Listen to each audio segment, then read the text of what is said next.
नमस्कार मंडळी. आधीपर्यंतच्या भागांमध्ये आपण भगवद्गीतेचे 14 अध्याय पाहिले, त्यातील श्लोकांचा अर्थासह वाचन केलं. आजपासून आपण एक नवीन अध्याय चालू करणार आहोत. अध्याय 15वा, पुरुषोत्तम योग. या अध्यायामध्ये 20 श्लोक आहेत मंडळी.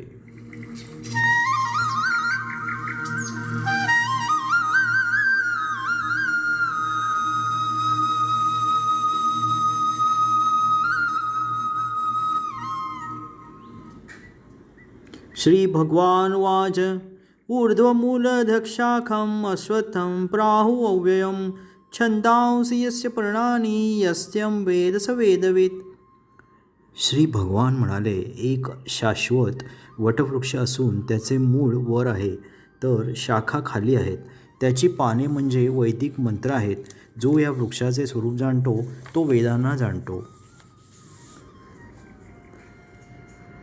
अधश्च ऊर्ध्वं प्रसुताः तस्य शाखा गुणप्रवृद्धा विषयप्रवालाः अधश्च मूलानि अनुसन्ततानि कर्मानुबन्धीनि मनुष्यलोके.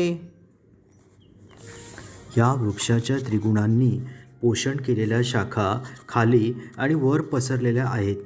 याच्या टहाळ्या म्हणजे इंद्रिय विषय आहेत. या वृक्षाची मुळे खालीही पसरलेली आहेत आणि ती मानव समाजाच्या सकाम कर्मांशी बांधली गेली आहेत. न रूपमस्य इह तथा उपलभ्यते न अंतः न च आदिः च संप्रतिष्ठा.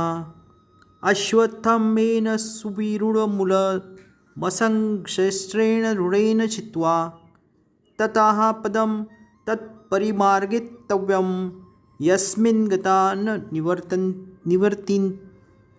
निवर्तन्ति भूयः तमेव चाद्यं पुरुषं प्रपद्ये यतः प्रवृत्तिः प्रसुता पुराणी. या वृक्षाचे वास्तविक रूप या जगतात अनुभवता येत नाही.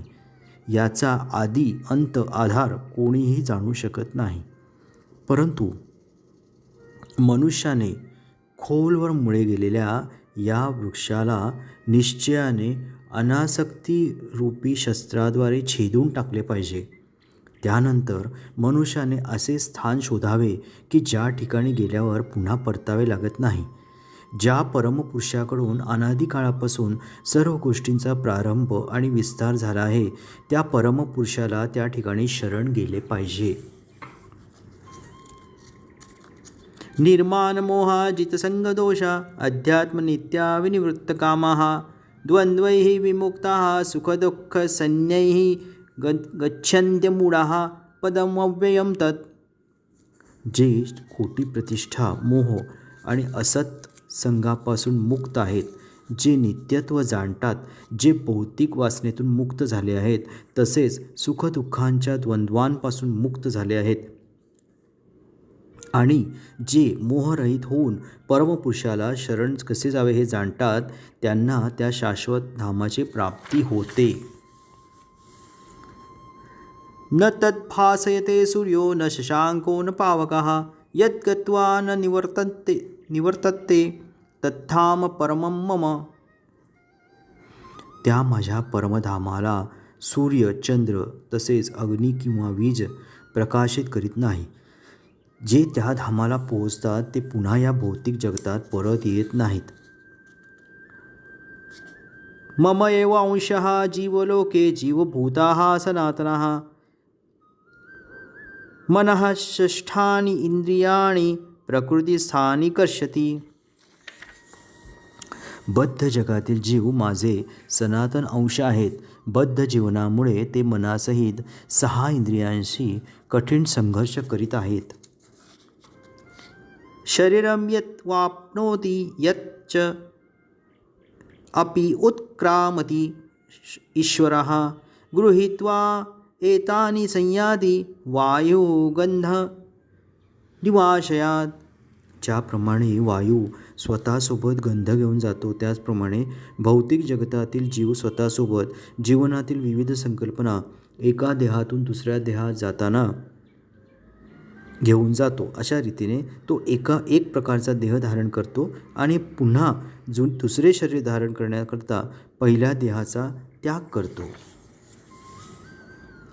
श्रोत्रं चक्षुः स्पर्शनं च रसनं घ्राणमेव च अधिष्ठाय मनश्चायं विषानुपसेवते.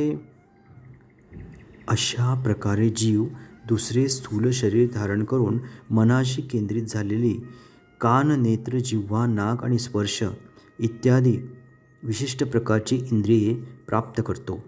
अशा रीतीने तो एका विशिष्ट प्रकारच्या इंद्रिय विषयांच्या समूहाचा उपभोग घेतो.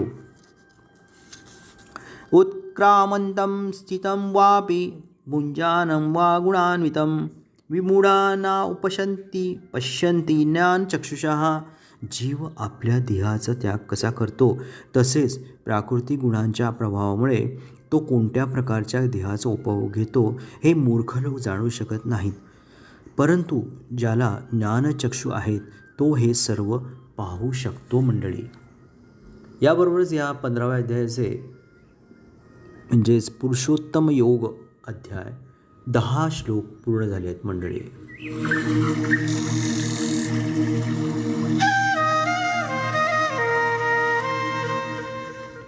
ओम नमो भगवते वासुदेवाय.